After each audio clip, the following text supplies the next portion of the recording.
Quand Édouard poussa la porte de la vieille ferme qu'il venait d'acheter, deux inconnus vivaient déjà dedans. Et dans la lumière tremblante du foyer, il comprit que ce n'était pas une erreur du destin, mais un avertissement. Le vent du soir balayait les champs d'oliviers de Provence quand le vieux camion d'Édouard remonta le chemin caillouteux. 6 semaines qu'il attendait ce moment, retrouver cette ferme abandonnée qu'il avait achetée avec ses derniers 15 000 €, tout ce qu'il lui restait. Ce n'était pas qu'une maison, c'était une promesse, un refuge où il espérait reconstruire une vie pour sa fille Clara, 5 ans, depuis que la maladie avait emporté sa femme et que la banque avait pris le reste. « Papa, c'est là ?» demanda la petite voix, pleine d'espoir. Édouard sourit, fatigué mais heureux. « Oui, ma chérie, c'est notre maison. » Il allait ajouter quelque chose quand il la vit, une colonne de fumée grise s'échappant de la cheminée. Son cœur se serra. Il freina brusquement, la poussière se leva autour du camion. Quelqu'un vivait ici. Dans sa maison. « Papa ?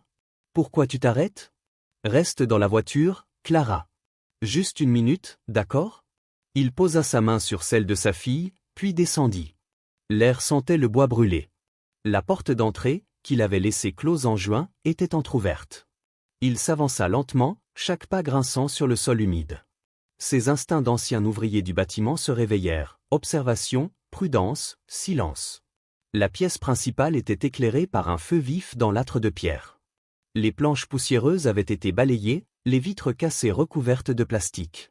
Et devant la cheminée, deux jeunes femmes figées le regardaient. Elles étaient presque identiques, même taille mince, même cheveux blonds attachés en queue, même joues salies par la suie. Pendant un instant, personne ne parla.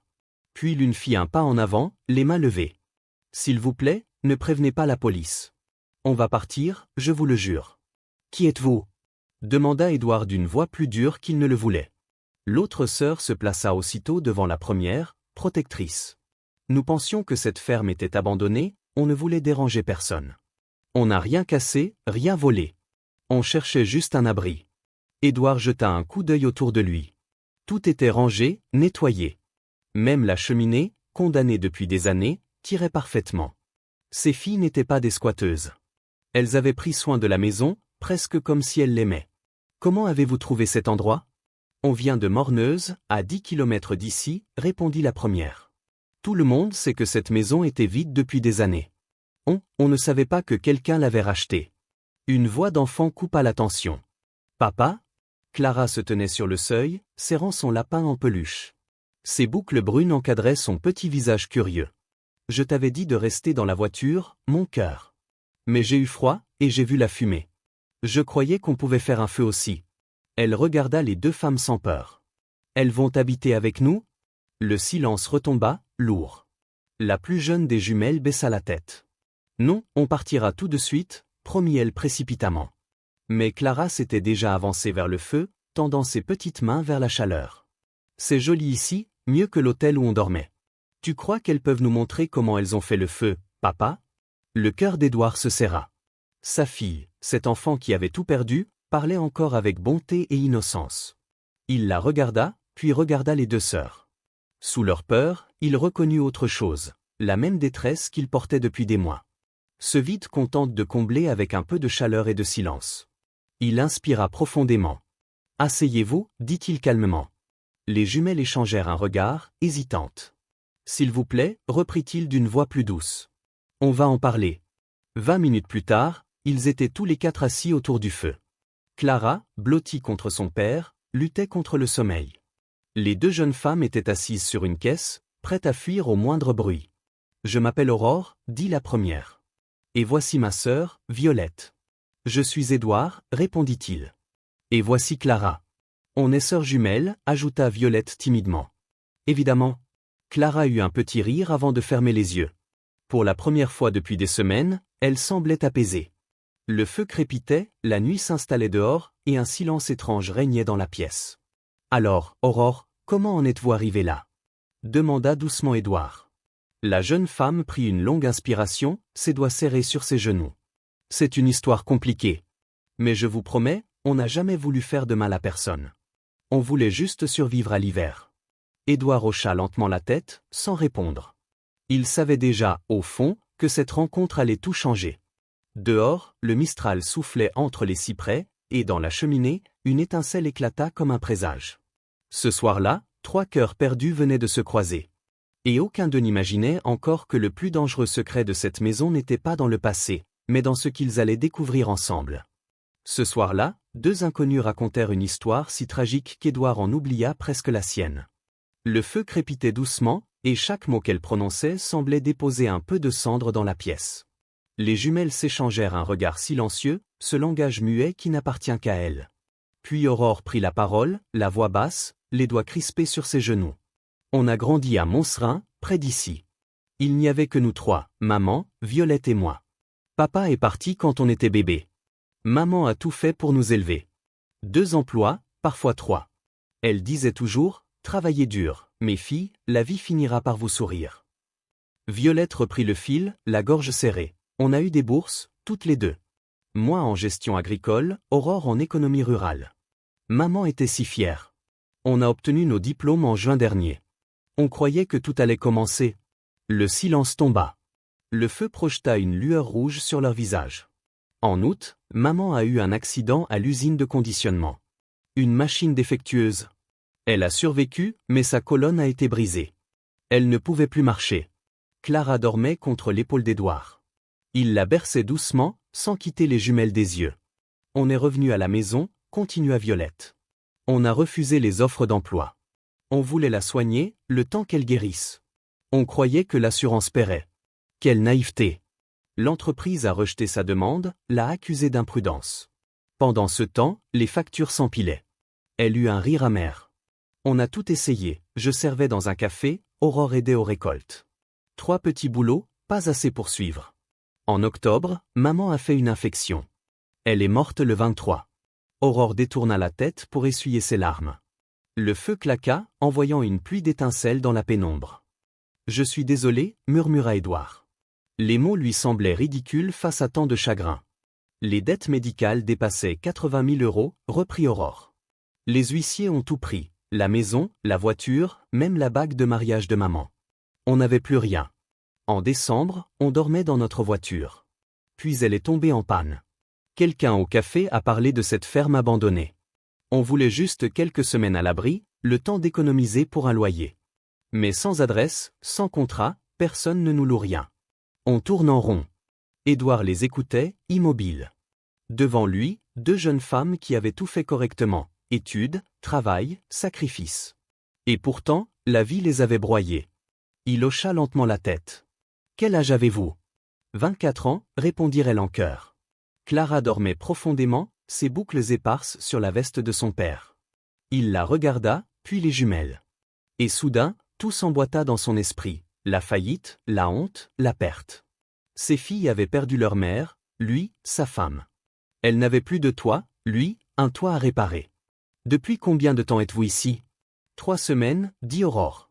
On a fait attention. On nettoie chaque jour. On utilise le feu que la nuit, quand personne ne peut voir la fumée. Les fenêtres, c'est vous? Oui. On a trouvé du plastique dans la grange, répondit Violette. Ça coupe le vent. Et la cheminée? Aurore l'a débouchée. Elle est douée de ses mains. Aurore baissa modestement les yeux. J'ai aidé à construire des décors au lycée, et un peu travaillé dans des fermes pendant mes études. Rien d'extraordinaire. Édouard la regarda avec un intérêt nouveau. Une idée folle prenait forme, aussi insensée que le jour où il avait mis ses derniers billets dans cette ruine. Cette maison a besoin de tout, le toit fuit, la plomberie est morte, l'électricité dangereuse. Je suis entrepreneur en restauration.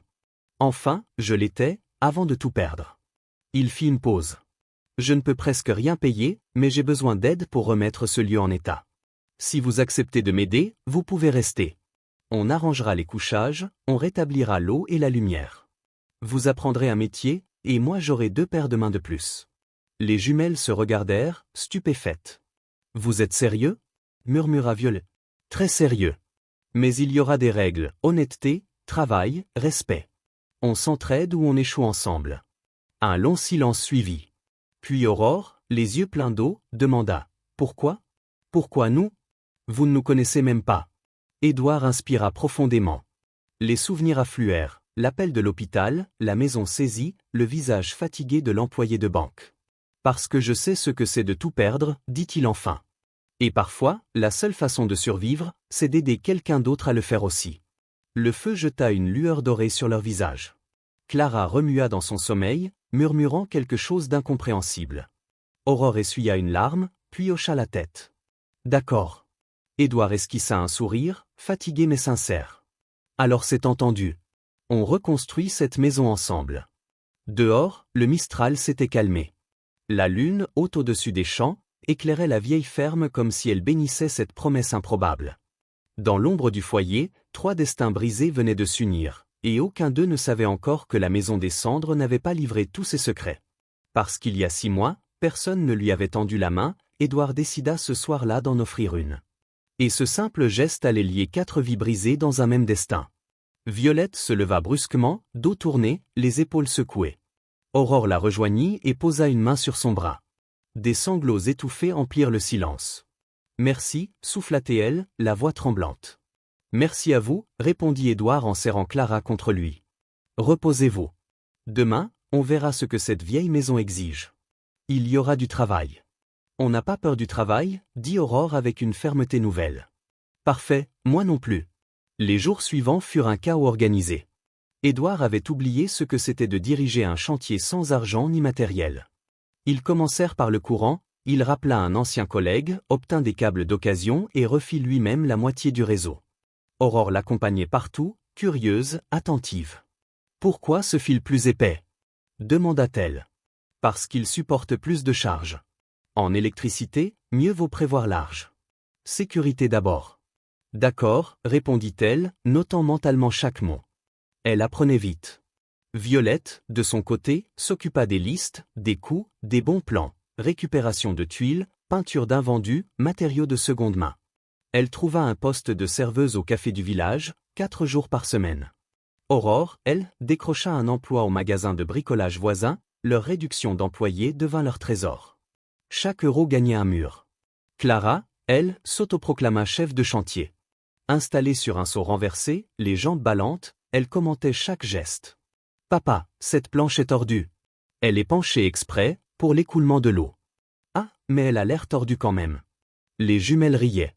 Violette tressait ses boucles le matin, Aurore lui apprenait les noms des outils, la laissait trier les vis par taille. Dans la poussière dorée des après-midi, la maison commençait à respirer. 2 semaines passèrent. Un soir, Édouard descendit l'escalier, attiré par le parfum d'oignons dorés. Violette préparait le dîner. Clara, assise au comptoir, racontait sa journée avec enthousiasme. Et Aurore m'a laissé utiliser le vrai marteau. Pas le petit jouet, le vrai. J'ai planté 3 clous. 3 répéta Violette d'un ton grave. C'est énorme. Tu seras bâtisseuse avant ton papa. C'est ce qu'elle a dit, répondit Clara, fière. Puis, plus bas, tu crois que maman serait fière de moi?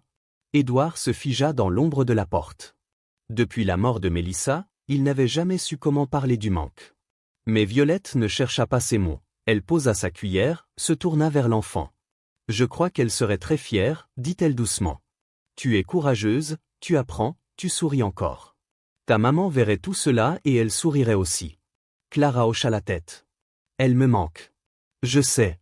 La mienne me manque aussi. »« Elle est morte ? » ?»« Oui, en octobre. » Clara réfléchit, les yeux brillants. « Est-ce que ça finit par faire moins mal ?» Les yeux de Violette se voilèrent. « Ce n'est pas que ça fait moins mal. C'est différent. On garde ce qu'elles nous ont laissé, leurs gestes, leurs phrases, leur façon d'aimer. Ça, personne ne peut nous le reprendre. » Édouard sentit une brûlure lui monter à la gorge.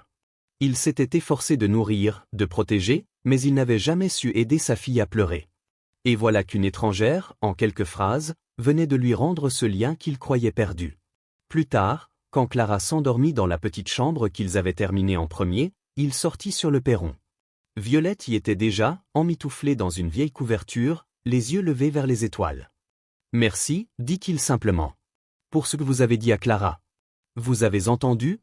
Oui. Je ne savais pas comment l'aider. Je me sentais incompétent. » Violette secoua la tête. « Vous ne l'êtes pas. Vous l'aimez, vous la protégez, vous avancez malgré tout. C'est ça, être père. » Il s'assit à côté d'elle. La nuit était claire, le ciel constellé de points d'argent. « Parlez-moi de votre mère, proposa-t-il. Si vous voulez. » Violette inspira lentement. Elle s'appelait Sandra. Elle élevait des jumelles toute seule et faisait croire qu'on avait tout alors qu'on n'avait rien. Elle travaillait des heures sans se plaindre, et pourtant elle trouvait le temps de nous fabriquer des gâteaux d'anniversaire comme des chefs-d'œuvre. Elle disait que le travail ne devait jamais t'enlever la tendresse. Édouard sourit.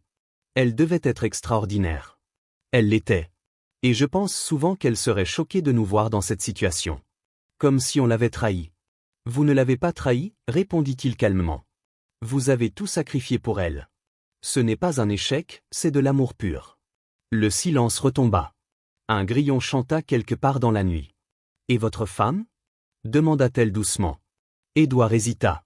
Le nom de Mélissa resta coincé un instant sur sa langue, puis il laissa sortir les mots. Elle était, la raison dans ma folie. Je fonçais tête baissée, elle planifiait. J'étais l'instinct, elle était la boussole. Et elle riait, mon Dieu, qu'elle riait. Ses blagues étaient nulles, mais son rire, impossible d'y résister. Il eut un sourire tremblant. Elle aimait Clara d'une manière presque effrayante. Comme si chaque seconde pouvait la lui arracher. Alors vous avez eu de la chance, murmura Violette. Peu de gens connaissent un amour pareil. Le vent frais passa sur leur visage. Dans la maison, le feu mourait doucement. Édouard baissa les yeux vers ses mains couvertes de poussière, puis vers celles, fines et calmes, de Violette posées sur la couverture. Peut-être que réparer une maison, ce n'est pas si différent que réparer une vie, dit-il enfin. Violette releva la tête. Oui. Il faut commencer quelque part, même si tout semble en ruine. Leurs regards se croisèrent un instant. Pas de promesses, pas de gestes. Seulement ce silence rare, celui des êtres qui se comprennent sans mots. Et dans la nuit provençale, sous un ciel d'étoiles pâles, une maison renaissante abritait déjà un nouveau cœur. Ils croyaient restaurer une maison, mais c'est leur cœur qu'ils étaient en train de reconstruire. Et sous le ciel clair de Provence, les rires commencèrent à remplacer les silences. Édouard parlait à voix basse, comme pour ne pas troubler la nuit. Elle disait souvent, « Je n'aurais jamais cru pouvoir aimer autant. Et si quelque chose arrivait à Clara? Comment je vivrais ?»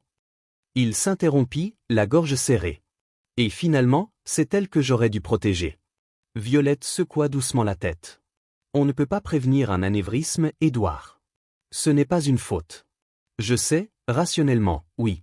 Mais une part de moi croit que j'aurais dû voir venir quelque chose. C'est le deuil qui parle, pas la raison. Il nous fait croire qu'on contrôlait tout, pour que la douleur ait un sens. Édouard la regarda longuement.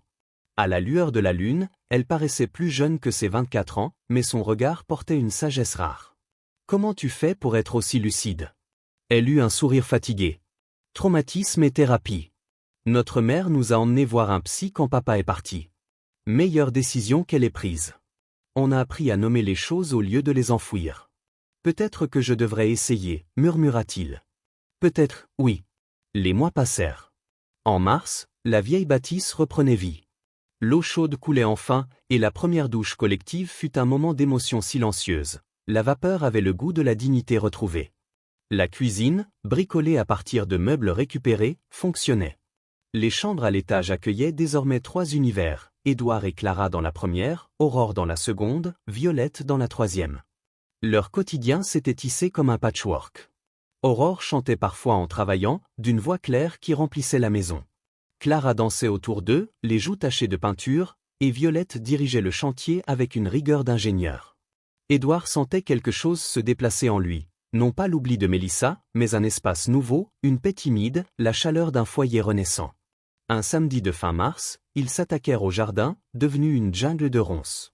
Aurore posa les mains sur ses hanches. Ce terrain mérite mieux que ça. On n'a même pas fini la maison, objecta Édouard. Justement. Ce qu'il nous faut, c'est un jardin. De la vie autour de la vie. Des tomates, des herbes, des fraises, c'est bon pour le corps et pour l'esprit. Et thérapeutique. On en a tous besoin. Clara leva les yeux, déjà conquise. On peut planter des fraises? Évidemment, répondit Aurore avec un clin d'œil. Toute la journée, ils bêchèrent, arrachèrent, creusèrent. Aurore parlait de drainage et de composition du sol pendant que Violette notait tout dans un carnet taché de terre. Clara découvrait un ver de terre comme un trésor. « Regarde, papa. Aurore dit que les vers rendent la terre meilleure. » Elle a raison, sourit Édouard. Les vers, c'est la vie du sol. Tout est utile, dit Aurore. Il suffit de le mettre à la bonne place. Les gens aussi, tu sais. Le soir venu, couverts de boue et d'ampoules, ils mangèrent une pizza sur le perron, un luxe rare. Le soleil se couchait, le vent tiède transportait l'odeur du bois chaud. Vous savez, dit Violette en regardant la campagne, il y a 3 mois on dormait dans notre voiture. On avait peur de demain. Et maintenant, on a un toit, un travail, une famille. Aurore leva sa part de pizza comme un toast. À la ferme abandonnée qui nous a trouvés. Et à ceux qui voient des inconnus et choisissent de tendre la main, ajouta Violette en regardant Édouard. Clara leva son jus de pomme, solennel. Et aux fraises. Ils éclatèrent de rire. Édouard sentit une chaleur familière monter dans sa poitrine. Ce n'était pas encore du bonheur, ce mot lui faisait encore peur, mais c'était quelque chose qui y ressemblait. Peut-être l'espoir. Le printemps glissa vers l'été. Le travail ne manquait pas, les poutres furent consolidées, les murs blanchis, la cour pavée. Édouard retrouva peu à peu une place dans le monde professionnel. Sa réputation d'artisan sérieux se propagea. Un jour, un ancien client l'appela pour restaurer une chapelle du village voisin. Il y emmena Aurore. Sa précision impressionna tout le monde. Elle a l'œil, dit le client. Et surtout, elle est minutieuse. C'est rare aujourd'hui. En juin, Édouard lui annonça qu'il voulait en faire sa partenaire officielle. Aurore éclata en larmes. Vous n'avez pas besoin de faire ça, balbutia-t-elle. Vous avez déjà fait tant pour nous. Je ne le fais pas pour vous, répondit-il avec un sourire sincère. Je le fais parce que vous êtes doué. Ce serait stupide de ne pas le reconnaître. Pendant ce temps, Violette développait sa propre voix. Elle avait commencé à cuisiner des plats en trop et à les vendre au marché. Puis un client, puis 2, puis 10. En juillet, elle parlait déjà d'en faire une vraie entreprise. Il me faudrait une cuisine professionnelle, réfléchit-elle un soir. Celle de la maison est trop petite. Le local vide à côté du café de Morneuse, dit Aurore. Il y avait une pancarte à louer. Elles se mirent à rêver, à calculer, à planifier. En août, Clara fêta ses 6 ans. Le jardin d'Aurore s'était transformé en paradis vert, parsemé de fleurs et de légumes. Des guirlandes pendaient entre les arbres, et des rires d'enfants résonnaient. Édouard regarda cette scène improbable, une fête, un gâteau, des visages heureux, et sentit ses yeux se troubler. Mélissa aurait adoré ça. Ce soir-là, au milieu des fraises, des lanternes et des sourires, Édouard comprit enfin. On ne remplace jamais ce qu'on perd, mais parfois, la vie nous envoie d'autres cœurs pour continuer à aimer. Ils avaient reconstruit des murs, mais personne n'avait prévu que leur cœur se remettrait à battre. Ce soir-là, sous les lanternes de l'anniversaire de Clara, le passé et l'avenir se frôlèrent pour la première fois. Les enfants couraient dans le jardin en riant. Le soleil déclinait sur la campagne provençale, et la lumière dorée se reflétait sur les guirlandes suspendues entre les arbres. Clara menait le jeu de poursuite, les joues roses, les yeux brillants. Autour, les parents observaient cette drôle de maisonnée avec curiosité. Un père veuf, 2 jeunes femmes, une fillette rieuse et pourtant, une harmonie évidente. Édouard, debout près de la clôture, regardait sa fille courir. Elle s'épanouit, dit doucement Violette, venue se placer à son côté. Oui. Grâce à toi et à Aurore. Vous êtes entrés dans sa vie comme si vous aviez toujours été là. Ce n'était pas difficile de l'aimer, répondit-elle en souriant. Elle est incroyable. Elle l'est. Et toi aussi. Elle tourna la tête vers lui, leurs regards se croisèrent, surpris, pleins d'une chaleur nouvelle. Édouard sentit ses joues s'empourprer. Je veux dire, tu es formidable avec elle. Avec nous. Je ne sais pas comment te remercier. Tu l'as déjà fait, répondit-elle simplement. Tu nous as donné un foyer quand on n'avait plus rien. Ça ne s'oublie pas. Ils restèrent là, silencieux, les rires d'enfants et le chant des cigales en fond. L'air vibrait d'une tension douce, indéfinissable. Plus tard, quand tout le monde fut parti et que Clara dormait, Édouard rejoignit Aurore sur le perron. Elle observait les lanternes s'éteindre une à une. Un peu de compagnie ? Toujours, dit-elle avec un sourire. Ils restèrent un moment à écouter le calme de la nuit. Puis, sans détour, Aurore lança, « Tu devrais lui dire. » Lui dire quoi ? Fit Édouard, pris de court. À Violette. Que tu as des sentiments pour elle. Le cœur d'Édouard se serra. Quoi ? Non. Ne fais pas semblant. Je suis sa sœur jumelle, je vois tout. Et ne t'inquiète pas, je ne suis pas jalouse. Je suis heureuse pour elle. Pour toi aussi. Tu crois qu'elle ? Oui. Elle ressent la même chose. Mais elle a peur. Ce qu'on a ici compte trop. Elle préférerait se taire plutôt que risquer de perdre ça. Édouard resta muet, le regard perdu vers le jardin endormi. Et si tout ça s'effondrait ? Si on gâchait ce qu'on a construit ? Aurore secoua la tête. Et si, au contraire, ça le rendait encore plus vrai? Tu as sauvé nos vies, Édouard. Tu aurais pu nous chasser, tu as choisi de nous accueillir. Tu savais ce que c'est que d'être au bord du vide. Tu as compris. Et tu as rebâti avec nous quelque chose de bien. Ne penses-tu pas que tu mérites, toi aussi, un peu de bien? Il baissa les yeux. Je ne sais pas si je suis prêt. On ne l'est jamais. Il y aura toujours une raison d'attendre. Elle se leva, étira ses bras. Pense-y. Et souviens-toi, les gens qu'on a aimés ne voudraient pas qu'on reste seul à jamais. Puis elle rentra, le laissant seul face aux étoiles. 2 jours plus tard, la maison dormait. Dans la cuisine éclairée par la lampe au-dessus de l'évier, Violette était debout, entourée de farine et de notes. Insomnie? Demanda Édouard en entrant. Trop d'idées. J'essaie une nouvelle focaccia aux herbes pour un client. Tu veux goûter? Toujours. Elle coupa un morceau encore tiède. La croûte croustillait sous le couteau. Il goûta, le romarin éclata sur sa langue. C'est divin, souffla-t-il. Tu crois? Je travaille dessus depuis des semaines. C'est parfait. Tes clients vont se battre pour ça. Ils rirent. Puis la conversation glissa naturellement. Projet, affaires, rentrée de Clara, nouveau chantier. Les mots circulaient sans effort. Jusqu'à ce que Violette s'interrompe. Je peux te demander quelque chose de personnel? Bien sûr. Tu crois que tu pourrais un jour être prêt à avoir quelqu'un dans ta vie? Il releva la tête. Tu veux dire aimer à nouveau? Oui, après Mélissa. Le silence s'étira. Il aurait pu éluder. Mais les mots d'Aurore résonnaient encore. Il y a 6 mois, j'aurais dit non. C'était inimaginable. Le chagrin prenait toute la place. Mais aujourd'hui, je me dis que le deuil n'empêche pas de vivre. Peut-être que Mélissa voudrait que je continue. Vraiment continuer, pas juste survivre. Violette sourit tristement. Elle devait être une femme extraordinaire. Elle l'était. Mais elle est partie. Et nous, on est encore là. On a le droit d'avancer. Avancer, ce n'est pas oublier. C'est faire de la place pour autre chose. Violette acquiesça lentement. Quand maman est morte, quelqu'un m'a dit, les gens qu'on aime ne veulent pas qu'on reste figé dans la douleur.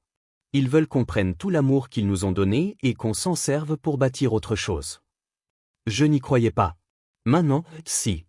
Moi aussi, murmura Édouard. La cuisine se tut. On n'entendait plus que le tic-tac de l'horloge. Violette inspira profondément. Édouard, j'ai des sentiments pour toi. Depuis un moment. J'avais peur que ça détruise ce qu'on a. Mais je ne peux plus le taire. Il resta immobile, le cœur battant. Ses doigts effleurèrent la table, la miette de pain, le silence. Puis, doucement, il leva la main, effleura la sienne. Tu n'as rien détruit, dit-il simplement. Tu viens peut-être de tout sauver. Dehors, la lune baignait la ferme d'une lueur argentée. Entre la farine et le romarin, une nouvelle histoire venait de naître, silencieuse, fragile, mais vivante. Et dans cette maison autrefois vide, le mot famille venait enfin de retrouver son sens. Il pensait sauver une maison. En réalité, c'est elle qui les avait sauvés. Et parfois, il suffit de ne pas refermer une porte pour changer toute une vie. Les enfants de la classe de Clara couraient dans le jardin, leur rire résonnant entre les arbres. Les parents, charmés par cette famille hors norme, observaient la scène avec curiosité et tendresse. La ferme, décorée de guirlandes et de fleurs du potager, semblait vibrer d'une chaleur qu'aucun plan n'aurait pu créer. Édouard se tenait à l'écart, les mains dans les poches, regardant sa fille diriger une partie de chat perché avec assurance. « Elle va bien, » dit Violette doucement, apparaissant à ses côtés. « Elle va mieux que bien, » répondit-il. « Et c'est grâce à toi et à Aurore. Vous l'avez aimée sans hésiter. »« Ce n'était pas difficile, » murmura-t-elle. « Elle est extraordinaire. »« Elle l'est, tout comme toi. » Leurs regards se croisèrent, un peu surpris, un peu troublés. Édouard sentit un sourire naître, fragile mais sincère. « Tu as été une bénédiction pour nous deux, » dit-il plus calmement. « Je ne sais pas comment te remercier. Tu l'as déjà fait. Tu nous as offert une maison. Et une raison d'y rester. » Leurs mains s'effleurèrent. Le chant des cigales emplit l'espace entre eux, porteur d'un silence qui disait tout ce qu'ils ne savaient pas encore nommer. Plus tard, quand la fête s'acheva et que Clara dormait, Édouard rejoignit Aurore sur le perron. Un peu de compagnie? Toujours. Ils restèrent côte à côte, bercés par la nuit. Puis Aurore dit simplement, « Tu devrais lui dire. » À qui? À Violette. Que tu l'aimes. Édouard sursauta. Je ne sais pas de quoi tu parles. Ne mens pas. Je la connais par cœur. Et je te connais assez pour voir comment tu la regardes. Et pour ce que ça vaut, elle ressent la même chose. Elle a juste peur. Peur de tout perdre. Il se passa une main sur le visage. Et si elle avait raison? Si ça détruisait tout? Et si, au contraire, ça le rendait plus fort? Tu nous as donné une seconde vie, Édouard. Peut-être que c'est ton tour, maintenant. Elle se leva, l'effleura à l'épaule. Les gens qu'on a aimés voudraient qu'on soit heureux. Pas qu'on vive figé dans le souvenir. 2 jours plus tard, la maison dormait. Dans la cuisine, Violette testait encore une recette, les cheveux défaits, les mains couvertes de farine. Trop d'idées? Demanda Édouard, amusé. Trop de clients. Je veux perfectionner cette focaccia. Tu goûtes? Avec plaisir.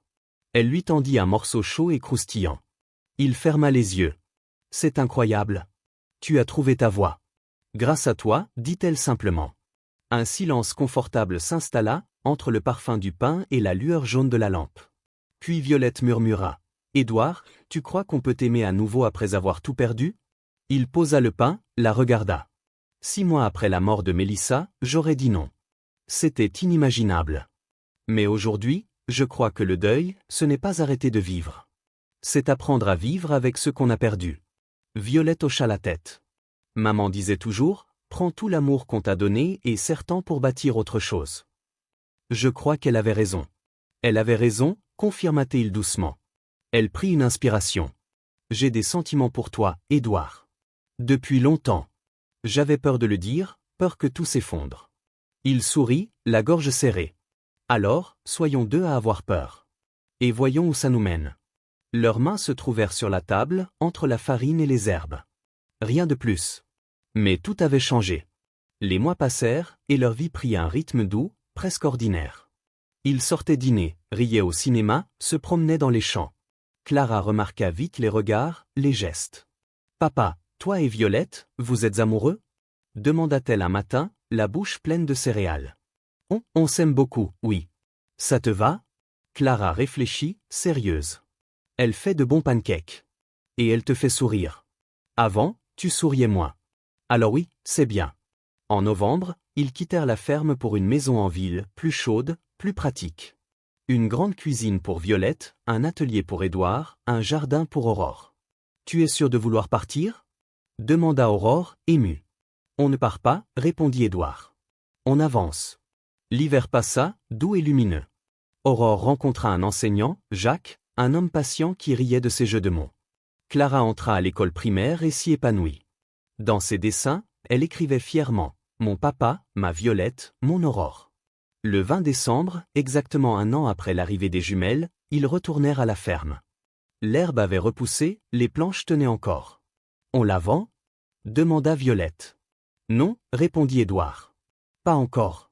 Peut-être qu'un jour, quelqu'un d'autre en aura besoin. Comme nous, autrefois.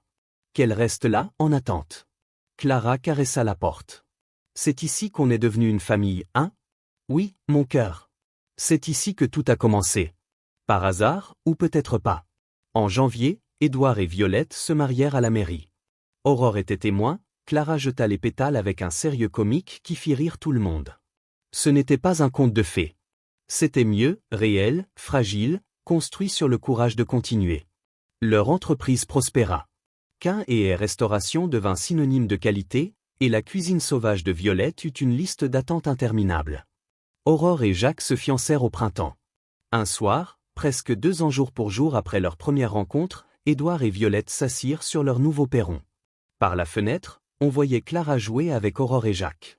« Tu crois que tout ça aurait existé si tu avais appelé la police, ce soir-là » demanda Violette. « Non, répondit-il. Mais je crois que certaines portes s'ouvrent quand on choisit la compassion. » Elle posa sa tête sur son épaule. « Merci d'avoir vu autre chose que des intruses. Merci d'avoir eu peur, mais d'être quand même resté. Où aurions-nous fui, de toute façon ?» sourit-il. On s'est tous trouvés au bon moment. Dans la maison, un éclat de rire retentit. Clara, 7 ans, riait de tout son cœur. Et quelque part, la vieille ferme attendait encore, prête à offrir une nouvelle chance à ceux qui oseraient, un jour, franchir sa porte.